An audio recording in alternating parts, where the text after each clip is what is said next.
الحمد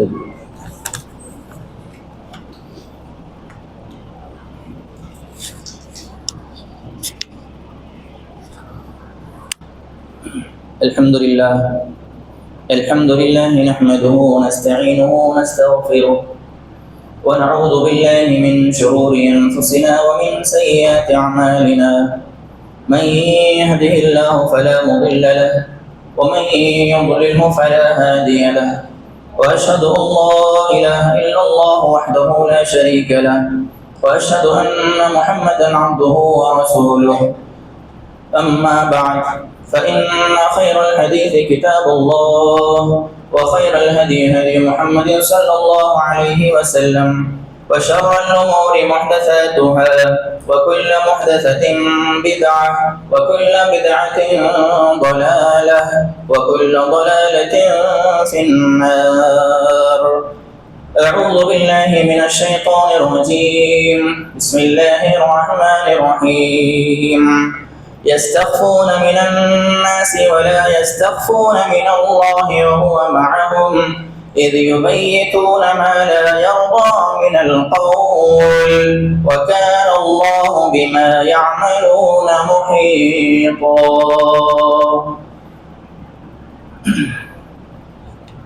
ہر قسم کی تعریف، حمد و ثنا، بڑائی، کبریائی، پاکیزگی، بزرگی اور برتری اللہ رب العالمین احکم الحاکمین کے لیے لائق، زیبا و سزاوار ہے، جو ساری کائنات کا مالک اور خالق ہے۔ بعدہ درود و سلام کا نزول ہو تمام انبیاء کرام علیہم السلام پر، جنہیں اللہ رب العالمین نے دنیا والوں کی جانب بھیجا اور جنہوں نے اللہ رب العالمین کی دعوت کو اللہ کے بندوں تک پہنچایا۔ خصوصاً میرے اور آپ کے آخری نبی احمد مصطفیٰ، محبوب کبریا محمد الرسول اللہ صلی اللہ تعالی علیہ وعلی آلہ واصحابہ وبارک وسلم پر، کہ جنہیں اللہ رب العالمین نے ساری دنیا والوں کے لیے نبی بنا کر بھیجا اور جن کی نبوت تا قیامت باقی رہنے والی ہے۔ اللہم صلی علی محمد وعلی آل محمد کما صلیت علی ابراہیم وعلی آل ابراہیم انک حمید مجید۔ اللهم بارك على محمد وعلى آل محمد كما باركت على إبراهيم وعلى آل إبراهيم إنك حميد مجيد۔ عزیزان محترم، بزرگوں، نوجوان ساتھیوں اور اسلامی ماں و بہنوں، میں نے آج مختصر حمد و ثنا آپ حضرات کے سامنے پیش کی ہے۔ اس کی وجہ یہ ہے کہ آج کا میرا عنوان بہت ہی زیادہ اہم اور بہت ہی زیادہ طویل ہے، اسی مناسبت سے میں نے حمد و ثنا کو بہت مختصر کیا۔ اسی کے ساتھ میں اپنے عنوان کی شروعات پر آتا ہوں۔ محترم سامعین کرام، ہم اس بات کو جانتے ہیں کہ اللہ رب العالمین نے دنیا کے اندر ہمیں پیدا کیا اور ہماری پیدائش کا مقصد بھی اللہ رب العالمین نے واضح کیا۔ ساتھ ہی ساتھ اللہ رب العالمین کی بندگی اور عبادت کے ساتھ اللہ رب العالمین نے ہر انسان کے ساتھ اس کا نفس لگایا، اور ساتھ ہی ساتھ ہر انسان کے ساتھ اللہ رب العالمین نے ایک شیطان کو مقرر کیا جو اسے گمراہی کے راستے کی طرف لے جاتا ہے، اس کے دلوں میں وسوسے پیدا کرتا ہے، اسے ہر قسم کی نافرمانی والے کاموں کی طرف لے جاتا ہے۔ اسی وجہ سے ہم سے جو ہے بہت سارے گناہ سرزد ہو جاتے ہیں۔ کچھ گناہ ایسے ہیں جو اعلانیہ طور پر ہم سے ہو جاتے ہیں، اور کچھ گناہ ایسے ہیں جو ہم چھپے انداز میں اور تنہائی میں اختیار کرتے ہیں۔ تو تنہائی میں گناہ کرنے کے کیا نقصانات ہیں، تنہائی میں آدمی گناہ کیوں کرتا ہے، اس کے اسباب کیا ہیں، اور پھر تنہائی میں گناہ کے اپوزٹ نیک اعمال کرنے کی کیا فضیلت ہے، اور پھر تنہائی میں کیے جانے والے گناہ کیا کیا ہیں، ان تمام باتوں پر مختصر انداز میں انشاءاللہ آپ حضرات کے سامنے روشنی ڈالی جائے گی۔ سب سے پہلی بات یہ کہ تنہائی کے گناہ کا مطلب کیا ہے۔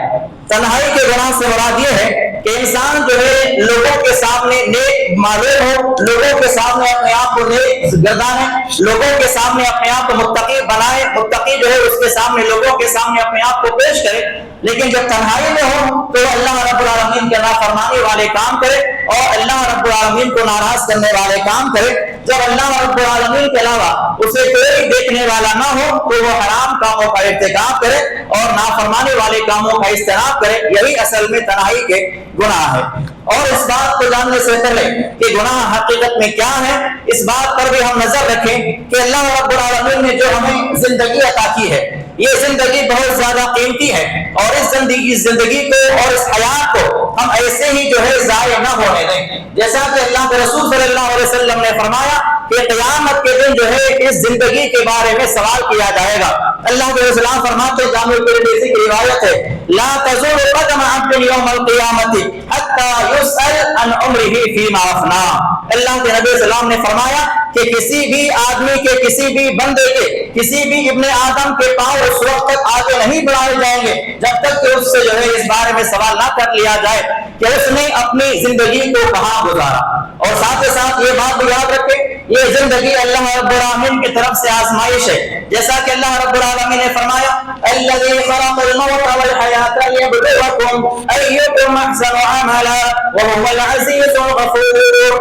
وہ ذات جس نے زندگی اور موت کو پیدا کیا تاکہ تمہیں آزمائیں کہ تم میں کون اچھے اعمال کر کے آتا ہے، ایکم احسن عملا، تم میں کون اچھے اعمال کر کے اللہ کی بارگاہ میں آتا ہے۔ تو انسان کی آزمائش کے لیے اللہ رب العالمین نے زندگی عطا کی ہے، اور اس زندگی کو اگر ہم نافرمانے والے کاموں میں گزار دیں، اللہ کی معصیت میں گزار دیں، تنہائی میں اللہ رب العالمین کے ناپسندیدہ کاموں کو اختیار کریں، تو پھر ہماری زندگی کا کوئی مقصد باقی نہیں رہے گا، اور اللہ رب العالمین کی بارگاہ میں ہمارے لیے ناکامی اور نامرادی ہوگی۔ اور ساتھ ہی ساتھ اس بات کو بھی یاد رکھیں کہ کبھی کبھار ایسے مواقع آتے ہیں کہ اللہ تعالیٰ گناہ کے کاموں کو ہمارے لیے آسان کر دیتا ہے تاکہ اللہ رب العالمین ہمیں جانچ لے۔ کبھی کبھار ایسا ہوتا ہے کہ گناہ کے کام ہمارے لیے آسان کر دیے جاتے ہیں، اور یہ بھی ایک ایمان والے کی آزمائش ہوتی ہے۔ اللہ رب العالمین نے فرمایا سورہ مائدہ کے اندر، یا ایھا الذین آمنوا لَیَبْلُوَنَّکُمُ اللَّهُ بِشَیْءٍ مِّنَ الصَّیدِ تَنَالُوهُ أَیْدِیکُمْ وَرِمَاحُکُمْ لِیَعْلَمَ اللَّهُ مَن یَخَافُهُ بِالْغَیْبِ فَمَنِ اعْتَدَىٰ بَعْدَ ذَلِکَ فَلَهُ عَذَابٌ أَلِیمٌ۔ اللہ رب العالمین نے یہاں پر اس بات کا تذکرہ کیا کہ حالت احرام میں شکار کرنا حرام ہے۔ اگر کوئی حالت احرام میں شکار کرتا ہے تو بہت بڑا گنہگار ہے، لیکن اللہ نے فرمایا کہ اے ایمان والو، اللہ رب العالمین تمہیں آزماتا ہے شکار کے ذریعے کہ وہ شکار تمہارے لیے آسان کر دیا جاتا ہے۔ کیسا آسان؟ تنالوا ایدیکم ورماحکم، اگر اپنے ہاتھ سے اسے پکڑنا چاہو تو پکڑ لو، اللہ اتنا آسان کر دیتا ہے۔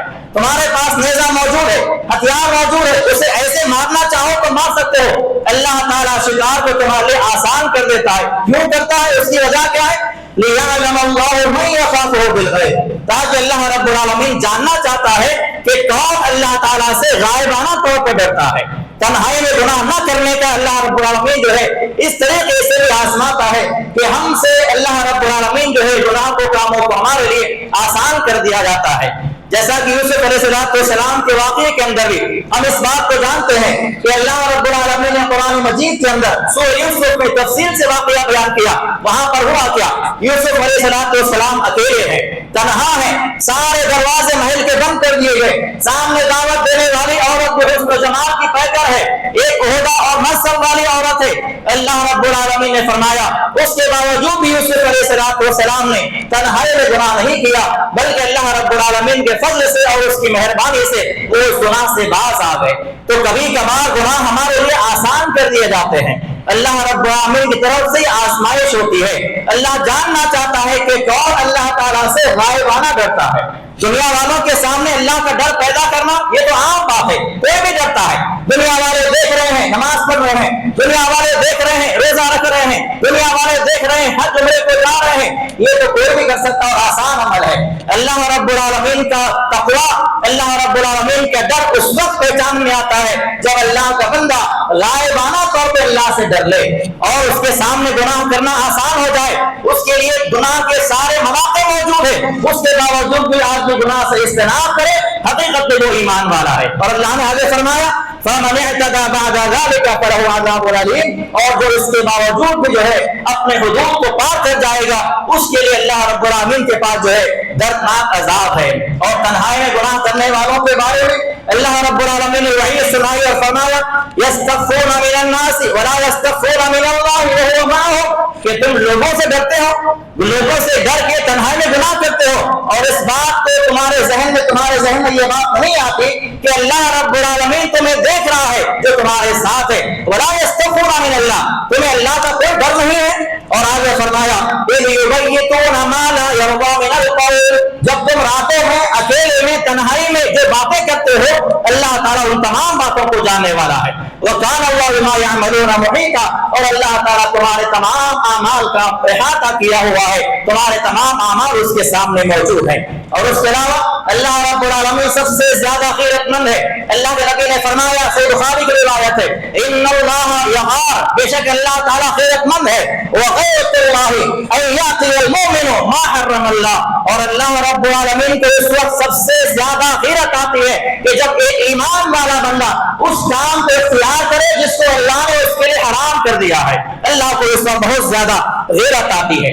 اور انسان اس بات کو سوچتا ہے کہ ہم اکیلے ہیں، تنہا ہے، ہمیں دیکھنے والا کوئی نہیں ہے، اس وقت انسان گناہ کرتا ہے۔ کیا ہم نے کبھی اس بات پر غور نہیں کیا کہ اللہ رب العالمین نے ہمارے جسم کے اندر بے شمار میموریز کو لگا دیا ہے؟ یہ سارے میموریز جو ہیں اللہ کے دربار میں گواہی کے طور پر پیش کیے جائیں گے۔ اللہ نے جسم کے اندر بے شمار چیزوں کو لگا دیا، یہ تمام اعضاء و جوارح رب کی بارگاہ میں ہمارے اعمال کی گواہی دیں گے۔ اور قرآن مجید میں اللہ رب العالمین نے بے شمار مواقع پر قیامت کے دن انسان کے اعمال کی گواہی کے تعلق سے بہت ساری آیات بیان فرمائی ہے۔ کہیں کہ اللہ تعالیٰ گواہی کے طور پر پیش کرے گا ان کے اعمال کو، کہیں پر اس بات کا تذکرہ ہے کہ کرامن کاتبین ہمارے اعمال کی گواہی دیں گے، کہیں پر اس بات کا تذکرہ ہے کہ جس زمین پر گناہ کیا جا رہا ہے وہ زمین کا ٹکڑا اللہ کے دربار میں گواہی دے گا۔ لیکن کبھی ایسے مواقع بھی آئیں گے کہ انسان ان تمام گواہوں کو نہیں مانے گا، کہے گا کہ میں ان کو نہیں مانتا، ہو سکتا ہے کہ ان لوگوں نے مجھ پہ ظلم کیا ہوگا۔ تو اللہ رب العالمین اس وقت کیا کرے گا؟ انسان کے اعضاء و جوارح کو حکم دے گا کہ وہ اس کے بارے میں گواہی دے۔ اللہ رب العالمین نے فرمایا انسان کے اعضاء میں کون کون سی چیزیں گواہی دے گی؟ انسان کے ہاتھ اور پیر اس کی گواہی دیں گے۔ اللہ نے فرمایا سورہ یاسین کے اندر اليوم نختم على افواههم وتكلمنا ايديهم وتشهد ارجلهم بما كانوا يكسبون، انسان کے منہ پہ اس وقت سیل دیا جائے گا، اس کے منہ پہ جو ہے مہر لگا دی جائے گی، اور اس کے ہاتھ گواہی دیں گے اس نے کیا اعمال کیے ہیں، اس کے پاؤں اس کی گواہی دیں گے کہ اس نے کیا اعمال کیے ہیں۔ اسی طرح انسان کے کان، انسان کی آنکھیں، انسان کا دل اللہ کے دربار میں گواہی دیں گے۔ اللہ نے فرمایا سورہ بنی اسرائیل کے اندر وَلَا تَقْفُ مَا لَيْسَ لَكَ بِهِ عِلْمٌ إِنَّ السَّمْعَ وَالْبَصَرَ وَالْفُؤَادَ كُلُّ أُولَٰئِكَ كَانَ عَنْهُ مَسْئُولًا، اے لوگوں تم ایسی بات نہ کہو جس کا تمہیں علم نہیں ہے، بے شک تمہارے کان، تمہاری آنکھیں، تمہارا دل، یہ تمام ایسے اعضاء ہیں کہ جن سے قیامت میں اللہ تعالیٰ سوال کرے گا۔ اللہ کے دربار میں یہ ساری چیزیں ہمارے اعمال کی گواہی پیش کریں گے۔ صرف ہاتھ، کان، پیر اور آنکھیں اور دل نہیں، انسان کا جو جلد ہے، انسان کی جو اسکن ہے، یہ بھی اللہ کے دربار میں گواہی دے گی۔ اللہ نے فرمایا سورہ حامیم سجدہ کے اندر وَيَوْمَ يُحْشَرُ أَعْدَاءُ اللَّهِ إِلَى النَّارِ فَهُمْ يُوزَعُونَ، جس دن گنہگاروں کو، مجرموں کو جہنم کی آگ پر پیش کیا جائے گا، اللہ دشمنوں کو پیش کیا جائے گا اور سب کو جمع کیا جائے گا۔ اس کے بعد ہوگا کیا؟ حَتَّى إِذَا مَا جَاءُوهَا شَهِدَ عَلَيْهِمْ سَمْعُهُمْ وَأَبْصَارُهُمْ وَجُلُودُهُمْ بِمَا كَانُوا يَعْمَلُونَ، اللہ کے دربار میں اس کے بعد جو ہے جب وہ پیش کیے جائیں گے جہنم کی آگ پر تو ان کے کان ان کی گواہی دیں گے، ان کی آنکھیں ان کی گواہی دیں گے، اور ان کے جسم کے اندر پائے جانے والا اسکن جو ہے اللہ کے دربار میں گواہی دے گا۔ جب انسان کا چمڑا، انسان کا جلد، انسان کی اسکن اللہ کے دربار میں گواہی دے گی تو انسان اس سے کیا کہے گا؟ انسان کہے گا وَقَالُوا لِجُلُودِهِمْ لِمَ شَهِدتُّمْ عَلَيْنَا قَالُوا أَنطَقَنَا اللَّهُ الَّذِي أَنطَقَ كُلَّ شَيْءٍ، جب انسان کا اسکن گواہی دے گا اللہ کے دربار میں تو انسان اپنے جلد سے کیا کہے گا؟ ارے تم اللہ کے دربار میں ہمارے بارے میں کیوں گواہی دے رہے ہو؟ انسان سوال کرے گا اس دل سے، تو انسان کا دل کیا کہے گا اس کے جواب میں؟ کہے گا کہ ہمیں اللہ تعالیٰ نے بولنے کی طاقت دی ہے، انطقنا اللہ، ہمیں اللہ نے آج بولنے کی طاقت دی ہے، جس کو اللہ تعالیٰ جو ہے تمام چیزوں کو اللہ رب العالمین نے بولنے کی طاقت دی۔ وَهُوَ خَلَقَكُمْ أَوَّلَ مَرَّةٍ وَإِلَيْهِ تُرْجَعُونَ، اور اسی نے تم کو پہلی مرتبہ پیدا کیا اور تم سب کو اسی کی طرف لوٹ کر جانا ہے۔ تو یہ ساری چیزیں انسان کے اعمال کے گواہ بنیں گے۔ انسان کے ہاتھ، اس کے پیر، اس کے کان، اس کی آنکھیں، اس کا دل، یہاں تک کہ انسان کا اپنا جسم کا چمڑا ہے وہ بھی اللہ کے دربار میں گواہی دے گا۔ تو انسان یہ نہ سمجھے کہ میں تنہا ہوں، انسان یہ نہ سمجھے میں اکیلا ہوں مجھے کون دیکھنے والا ہے، انسان اس بات کو نہ سمجھے کہ میں اکیلا ہوں مجھے کون دیکھ رہا ہے۔ اللہ نے آگے فرمایا وَمَا كُنْتُمْ تَسْتَطِيعُونَ أَن يَشْهَدَ عَلَيْكُمْ سَمْعُكُمْ وَلَا أَبْصَارُكُمْ وَلَا جُلُودُكُمْ وَلَكِنْ ظَنَنْتُمْ أَنَّ اللَّهَ لَا يَعْلَمُ كَثِيرًا مِّمَّا تَعْلَمُونَ۔ اللہ نے فرمایا کہ تم اس بات کا خیال کرتے تھے کہ تمہارے جو ہے آنکھ، تمہاری آنکھیں، تمہارا دل تمہارے تمام کاموں سے چھپے ہوئے ہیں، تم اس بات کو سوچتے تھے، تمہارا یہ خیال تھا کہ اللہ تعالیٰ جو ہے ہمیں نہیں دیکھ رہا ہے، یا یہ چیزیں ہم کو ہمارے اعمال سے ناواقف ہے، بے خبر ہے۔ تو تنہائی میں کیے جانے والے سارے کے سارے گناہ جو ہے اللہ کے دربار میں پیش کیے جائیں گے۔ اس کے علاوہ حدیث میں آتا ہے، حضرت ثوبان رضی اللہ عنہ حدیث کے راوی ہیں، وہ فرماتے ہیں اللہ کے نبی صلی اللہ علیہ وسلم نے فرمایا قال لَأَعْلَمَنَّ أَقْوَامًا مِّنْ أُمَّتِي يَأْتُونَ يَوْمَ الْقِيَامَةِ بِحَسَنَاتِ أَمْثَالِ جِبَالِ التِّهَامَةِ بِيضَاءَ۔ اے لوگوں قیامت کے دن میری امت کے ایسے لوگوں کو لایا جائے گا کہ جن کے نیک اعمال جو ہے تہامہ کے پہاڑوں کے برابر ہوں گے اور ان کے اعمال بالکل زیادہ روشن ہوں گے، بیضاء یعنی چمکدار اعمال ہوں گے، ان اعمال کے اندر کوئی کھوٹ نہیں ہوگا، ان میں کوئی خرابی نہیں ہوگی، سارے کے سارے خالص اعمال اللہ کے دربار میں پیش کیے جائیں گے۔ اور آگے اللہ رسول نے فرمایا فَيَجْعَلْهُ اللَّهُ عَزَّ وَجَلَّ هَبَاءً مَّنثُورًا، اللہ تعالیٰ ان کے تمام اعمال کو جو ہے ہوا میں اڑا دے گا، یعنی سارے اعمال ضائع کر دیے جائیں گے۔ اتنے زیادہ اعمال لے کر آئے، پہاڑ کے برابر اعمال ہے، اور وہ کیسے اعمال؟ بالکل صاف شفاف اعمال، خالص اعمال کر کے اللہ کے دربار میں آئے تھے۔ اللہ نے کیا کیا؟ ان کے سارے اعمال کو ضائع کر دیا، انہیں اڑا دیا۔ آگے ثوبان رضی اللہ عنہ فرماتے ہیں یا رسول اللہ صفہم لنا جلہم لنا اللہ نکون منہم اللہ نعلم۔ اے نبی کریم صلی اللہ علیہ وسلم آپ ہمیں ان کی اوصاف بتائیے، وہ جو لوگ ہوں گے ان کی صفت بتائیے تاکہ ہم جو ہے نادانی میں لا علم میں وہ اعمال نہ کر دیتے کہ جن کی وجہ سے ہمارے اعمال بھی ضائع کر دیے جائیں۔ اللہ کے نبی نے فرمایا قال اما انہم اخوانکم ومن جلدتکم، اے لوگوں وہ تمہارے انسان اور تمہارے جن سے ہوں گے، تمہارے خاندان قبیلے سے ہوں گے، وَيَأْخُذُونَ مِنَ اللَّيْلِ كَمَا تَأْخُذُونَ، وہ راتوں میں اسی طرح عبادات کریں گے جس طرح تم عبادتیں کرتے ہو، وَلَكِنَّهُمْ قَوْمٌ، لیکن وہ کیسے قوم ہوگی؟ اِذَا خَلَوْا بِمَحَارِمِ اللَّهِ انْتَهَكُوهَا، جب وہ تنہائی میں ہوں گے تو اللہ تعالیٰ کی حرام چیزوں کا ارتکاب کریں گے۔ اللہ نے جن چیزوں کو حرام کیا ہے ان تمام حرام کاریوں کو جو ہے تنہائی میں اس کا ارتکاب کریں گے۔ تنہائی میں گناہ کرنے کی وجہ سے کیا ہو رہا ہے؟ ہماری نمازیں ضائع کر دی جا رہی ہیں، ہمارے روزے اللہ کے دربار میں ضائع کر دیے جا رہے ہیں، ہمارے حج اور عمرے اللہ کے دربار میں ضائع کر دیے جا رہے ہیں، ہمارے صدقات و خیرات اللہ کے دربار میں ضائع کر دیے جا رہے ہیں، ہمارے سارے نیک اعمال جو ہے برباد کر دیے جاتے ہیں، اور وہاں پر انسان کو اس کا کوئی بدلہ کوئی صلہ نہیں دیا جاتا۔ اتنا بڑا گناہ ہے تنہائی میں گناہ کرنے والوں کے لیے۔ تنہائی میں ہونے والے گناہ کیا کیا ہے؟ بے شمار گناہ ہے، جن میں سے بعض گناہوں کا تعلق انسان کے دل اور دماغ سے ہے، جیسے کسی کو مارنے کی پلاننگ بنانا، یہ تنہائی میں کیا جانے والا گناہ ہے۔ اکیلے ہیں یا آپ کے ساتھ آپ کے رازدار ہیں، آپ ان کے ساتھ بیٹھ کر کسی کو مارنے کی پلاننگ بنا رہے ہیں، یہ تنہائی میں کیا جانے والا گناہ ہے۔ دشمنی کا بدلہ لینے کے لیے جو ہے مختلف حربے استعمال کرنا، یہ تنہائی میں گناہ کیے جانے والے گناہوں میں سے ایک گناہ ہے جس کا تعلق انسان کے دل اور دماغ سے ہے۔ حسد کرنا یہ بھی تنہائی میں کیا جانے والا گناہ ہے۔ بدگمانیاں کرنا یہ بھی تنہائی میں کیے جانے والے گناہ ہے۔ برے ارادے پیدا کرنا اور اپنے جسم کی خوبصورتی پر، اپنے مال کی جو ہے زیادتی پر، اپنے اولاد کی کثرت پر جو ہے کبر کرنا، غرور اور تکبر کرنا، یہ بھی تنہائی میں کیا جانے والا گناہ ہے۔ بدشگونی لینا، ریاکاری کا اعمال اختیار کرنا۔ اللہ کے نبی نے کیا فرمایا؟ میں سب سے زیادہ اپنی امت پر جس گناہ کے تعلق سے ڈرتا ہوں وہ ریاکاری ہے۔ ریاکاری والے اعمال اختیار کرنا، لوگوں کے سامنے متقی بننا، لوگوں کے سامنے نمازی بننا، اکیلے میں جب جاؤ گے تو تنہائی میں اللہ کو ناراض کرنے والے کام کرنا، اور اللہ نے جن کاموں کو حرام کیا ہے ان کاموں کا ارتکاب کرنا۔ اسی طرح جادو کرنا یا جادو کی پلاننگ کرنا یہ بھی تنہائی میں کیے جانے والا گناہ ہے۔ جادو کرنے والے نقصانات کیا ہیں؟ جادو کے کیا کیا خرابیاں ہیں؟ یہ تو قرآن و حدیث کے اندر بے شمار مقامات پر بھرے پڑے ہیں، لیکن کل کا واقعہ ہے، کل ہی کا واقعہ ہے، ایک عورت نے جو ہے بڑا تفصیلی واقعہ نوٹ کر کے بھیجا.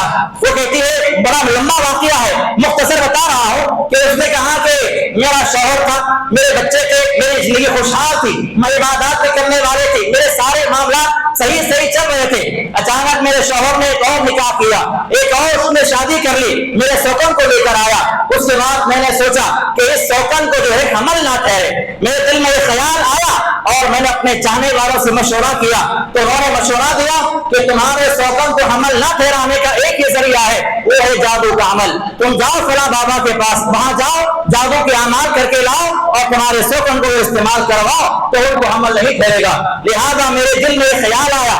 پہلے تو مجھے اللہ کا ڈر محسوس ہوا، لیکن میرے نفسانی خواہشات نے مجھ پہ غلبہ حاصل کیا اور میں جادوگر کے پاس جاتی ہوں. اور وہاں جانے کے بعد میں نے سارا ماجرا بیان کیا، کہا کہ میرے سوکن ہے، میں چاہتی ہوں کہ اسے حمل نہ ٹھہرے. اور صرف یہ نہیں کہا کہ میرے شوہر سے، بلکہ کسی سے بھی اس کو حمل نہ ٹھہرے، ایسا کو عمل کر کے بتاؤ. تو اس نے کیا کہا کہ اس عورت کا کوئی چیز میرے پر لے کر آؤ. میں نے اس کو اپنے سوکن کو جو ہے بڑے بہانے سے محبت سے اپنے گھر بلایا اور اس کے ساتھ میری بیٹی نے جو ہے اس کی اوڑھنے کو حاصل کر لیا اور وہ اوڑھنے لے جا کر جادوگر کو دیا. اس نے اس پر عمل کیا. اس کے چند ایام کے بعد ہوا یہ کہ اس سوکن کو بہت زیادہ بلیڈنگ ہوئی اور آخر میں جو ہے ڈاکٹر نے یہ بات بتائی کہ اس کے رحم کے اندر کینسر پھیل گیا ہے. اس کے بعد یہ معاملہ بڑھتا گیا اور اس کے بعد جو ہے اس عورت نے جو بڑی اللہ والی تھی، بڑی نیک تھی، اور اس عورت کے تعلق سے میرے شوہر میرے باس ہمیشہ باتیں بیان کرتے تھے کہ بڑی اللہ والی عورت ہے، بڑی نیک باز عورت ہے، اس کے ساتھ برائی کا ارادہ نہ کرنا. لیکن میرے دل نے جو ہے اس بات کو گوارا نہ کیا، میں نے اس پر عمل کر دیا. یہاں تک کہ معاملہ یہ ہوا کہ اس کا جو ہے رحم نکال دیا گیا سرجری کے ذریعے. بڑا تفصیلی اور واقعہ ہے، بہت ساری باتیں ہیں، آخر میں نکال دیا گیا. اس کے بعد ہوا کیا، کچھ ایام جو ہے وہ ساتھ میں رہی. اس کے بعد میرے دل میں اور مزید جو ہے یہ بات پیدا ہوئی کہ یہ تو میرے شوہر کے نکاح کے اندر موجود ہے. اب میں یہ چاہ رہی تھی کہ میرے شوہر کے نکاح سے بھی نکل جائے، طلاق واقع ہو جائے. لہذا میں نے اپنے شوہر کو بھی جو ہے جادو کا کیا ہوا عمل کھلا دیا. اس عورت کو دوبارہ دعوت دی اور اس کو دوبارہ جو ہے جادو کا عمل کر کے میں نے کھلا دیا. یہاں تک کہ معاملہ یہ ہوا کہ دونوں کے درمیان میں طلاق واقع ہو گئی. اس کے بعد ہوا کیا، جیسے طلاق واقع ہو گئی، اب ادھر میرا گھر آنا تھا، میرے گھر میں بچی تھی، جوان بچی تھی، وہ اس کی شادی کا موقع آیا، اس سے نکاح، اس نے کسی آدمی سے نکاح کر لیا. نکاح کے بعد معلوم ہوا کہ وہ عورت جو بچی ہے اس کے پیٹ میں جو ہے کینسر پیدا ہو گیا ہے. یہاں تک کہ اس کا وہ نکاح ٹوٹ گیا. اس کے بعد میرے ساتھ جن لوگوں نے تعاون کیا تھا، جن لوگوں نے مجھے مشورہ دیا تھا، جن لوگوں نے کہا تھا کہ فلاں کے پاس جاؤ، ایسا ایسا کراؤ، ان کی بھی حالات میں نے دیکھے کہ وہ بھی جو ہے زندگی پر رو رہے تھے اور افسوس کر رہے تھے کہ ہم نے کیا عمل کر دیا ہے. یہاں تک کہ میرا عالم یہ ہوا کہ مجھے میرے شوہر نے طلاق دے دی، میں اکیلی تنہا ہو گئی. اس کے بعد میں نے اپنے سوکن کو دوبارہ گھر میں بلایا، اس کے سامنے ساری کہانی بیان کر دی، سارا ماجرا میں نے بیان کر دیا. اس کے جو الفاظ تھے، اس الفاظ نے میرے روح کو جو ہے ہلا کر رکھ دیا. اس نے کہا کہ اللہ تجھے برباد کرے، اللہ تجھ پہ رحم نہ کرے، اللہ تجھ پہ رحم نہ کرے. تو نے میرے گھر کو اجاڑا ہے، میرے دوست کو اجاڑا ہے، مجھے شوہر سے الگ کر دیا ہے، اللہ تجھ پر کبھی رحم نہ کرے. تو جادو کے معاملات جو تنہائی میں کیے جاتے ہیں، اس کی پلاننگ تنہائی میں کی جاتی ہے. یہ سارے کے سارے اعمال ایسے ہیں کہ جس سے دنیا بھی غارت ہو جاتی ہے اور آخرت کے اعتبار سے تو بہت ہی برا انجام ہے. تو یہ سارے اعمال گناہ کے اعمال ہیں اور تنہائی میں کیے جانے والے اعمال ہیں. اس کے علاوہ آنکھوں کے گناہ، آنکھوں کے اندر آنکھوں کے ذریعے تنہائی میں کیے جانے والے گناہ بے شمار گناہ ہے. بری نگاہ ڈالنا، کسی کو نظر لگانا، فلموں کا دیکھنا، کامیڈی سیریلز کا دیکھنا، اور اس کے علاوہ جو ہے گندے اور فحش ویڈیوز کا دیکھنا، اور ساتھ ہی ساتھ جو ہے اس اور میلوں میں جانا، وہاں پر جو ہے نگاہوں کو جو ہے اپنے آوارہ کرنا، یہ سارے اعمال تنہائی میں کیے جانے والے آنکھوں کے گناہ ہے. اس کے علاوہ کان کے گناہ کیا ہے؟ تنہا ہے، اکیلے ہیں، گانے سن رہے ہیں، اکیلے میوزک سن رہے ہیں، اکیلے بیٹھے ہوئے ہیں، کسی کے ساتھ ہیں، کسی کی غیبت کرتے بیٹھنا، کسی پہ الزام لگاتے رہنا، کسی کی چغلیاں بیان کرتے رہنا، یہ سارے کے سارے اعمال تنہائی میں کیے جانے والے اعمال ہیں. اور اس کے علاوہ زبان کی ناپاکی کے اعمال ہے، زبان سے تہمتیں لگانا، اور اس کے علاوہ گانے گنگناتے رہنا، یہ سارے اعمال جو ہے تنہائی میں کیے جانے والے اعمال ہیں. اس کی بڑی لمبی فہرست ہے. اس کے علاوہ تنہائی میں آدمی گناہ کرتا کیوں ہے، اس کے اسباب کیا ہیں؟ سب سے بنیادی اور بڑا سبب یہ ہے کہ ہم اس بات کو نہیں جانتے یا ہمارے ذہن میں یہ بات نہیں آتی کہ اللہ رب العالمین ہمارے اعمال کو دیکھ رہا ہے اور اللہ تعالیٰ کی نگرانی ہم پر موجود ہے، ہم اس بات کو بھول جاتے ہیں، اس وجہ سے ہم جو ہے تنہائی میں گناہ کر بیٹھتے ہیں، جبکہ اللہ رب العالمین نے فرمایا ان اللہ لا یخفی علیہ شیء فی الارض ولا فی السماء، بے شک اللہ رب العالمین سے نہ زمین میں کوئی چیز چھپی ہوئی ہے نہ آسمانوں میں کوئی چیز چھپی ہوئی ہے، زمین و آسمان میں پائی جانے والی ساری باتوں کا علم اللہ رب العالمین کے پاس موجود ہے۔ اور حضرت لقمان نے اپنے بیٹے سے کیا کہا تھا؟ انہوں نے کہا یا بنی انہا ان تک مثقال حبۃ من خردل فتکن فی صخرۃ او فی السماوات او فی الارض یأتی بها اللہ ان اللہ لطیف خبیر۔ اے میرے بیٹے اس بات کو یاد رکھو کہ اگر رائی کے دانے کے برابر بھی کوئی عمل تم چھپا کر رکھو گے، اس عمل کو تم کسی پہاڑ کے چٹان میں داخل کر کے رکھو یا آسمانوں میں چھپا دو یا زمین میں چھپا کر رکھو، یأتی بہ اللہ، اللہ اس کو ضرور حاصل کرے گا۔ تمہارا کوئی عمل بھی ایک معمولی ذرے کے برابر بھی کیوں نہ ہو، رائی کے دانے کے برابر بھی کیوں نہ ہو، اللہ کے دربار میں وہ اعمال پیش کیے جائیں گے۔ ان اللہ لطیف خبیر، بے شک اللہ تعالیٰ باریک سے باریک باتوں کو جاننے والا اور خبر رکھنے والا ہے۔ اس کے ساتھ ساتھ دوسرا سبب اس کا یہ ہے کہ ہم جو ہے گناہوں کو معمولی سمجھتے ہیں، ہم گناہوں کو عقید جانتے ہیں، یہ سمجھتے ہیں کہ چھوٹے گناہ ہیں، چھوٹے گناہ ہیں، کر لیے تو کیا ہوا، بعد میں توبہ کر لیں گے، اللہ سے معافی مانگ لیں گے، چھوٹے گناہ ہیں۔ اللہ کے نبی نے کیا فرمایا؟ اس رحمت کی روایت ہے اے لوگو ایاکم ومحقرات الذنوب، اے لوگو تم جو ہے چھوٹے چھوٹے گناہوں سے اجتناب کرو۔ کیا قوم مثال دے کے سمجھایا، اس کی مثال ایسی ہے کہ ایک قوم ہے نزلوا فی بطن واد، ایک وادی میں ایک بیابان میں جنگل میں لوگ اترتے ہیں اور آگ گزارنے کے لیے وہاں پر قیام کرتے ہیں، اس کے بعد فجاء ذا برود وجاء ذا برود، ایک ایک آدمی جو ہے ایک ایک لکڑی لے کر آتا ہے تاکہ رات میں وہاں پر رہیں، کھانا بنائے، روٹی بنائے، اس لیے جو ہے ایک ایک آدمی، سارے قوم کے ایک ایک آدمی جو ہے ایک لکڑی لے کر آتا ہے۔ جب سارے لکڑیاں جمع ہو جاتے ہیں اس سے آگ جلائی جاتی ہے، اس کے بعد جو ہے اس سے روٹیاں بنائی جاتی ہے۔ پھر آگے فرمایا وَإِنَّ مُحَقَّرَاتِ الذُّنُوبِ مَتَىٰ يُؤْخَذُ بِهَا صَاحِبُهُ تُهْلِكُهُ، ایسے ہی معاملہ چھوٹے چھوٹے گناہوں کا ہے، چھوٹے چھوٹے گناہ جا کر جو ہے ایک پہاڑ بن جاتے ہیں اور یہی چھوٹے گناہ جو ہے اس گناہ کرنے والے کی ہلاکت کا ذریعہ بن جاتے ہیں۔ جیسے ایک معمولی لکڑی، تمام لوگوں نے لکڑیوں کو جمع کیا، حالانکہ ایک لکڑی اگر ہے تو نہ اس سے روٹی بن سکتی ہے نہ اس سے چائے بن سکتی ہے، اگر وہی 10 لوگ اگر لکڑیاں لے کر آئے، 10 لکڑیوں کو لگا دیا جائے تو اس سے جو ہے کھانا بن جائے گا، اس سے روٹی بن جائے گی، اس سے ساری چیزیں بنائی جا سکتی ہے۔ یہی معاملہ گناہوں کا ہے، ہم جو ہے چھوٹے گناہ سمجھ کر اس کو نظر انداز کر دیں تو یہی چھوٹے چھوٹے گناہ جو ہے ہمارے ہلاکت کا ذریعہ بن جاتے ہیں۔ اس کے علاوہ دنیا میں لذت کی وجہ سے، دنیا میں لالچ کی وجہ سے، دنیا میں حرص کی وجہ سے، نفس کی جو ہے باتوں میں آ کر شیطان کی پیروی کرتے ہوئے ہم ان تمام گناہوں کا ارتکاب کرتے ہیں۔ اور آج کے دور میں سب سے زیادہ تنہائی میں گناہ کیے جانے والوں جو لسٹ ہے یا اس کے جو اسباب ہیں، سب سے بنیادی سبب جو ہے وہ ہمارا موبائل فون ہے۔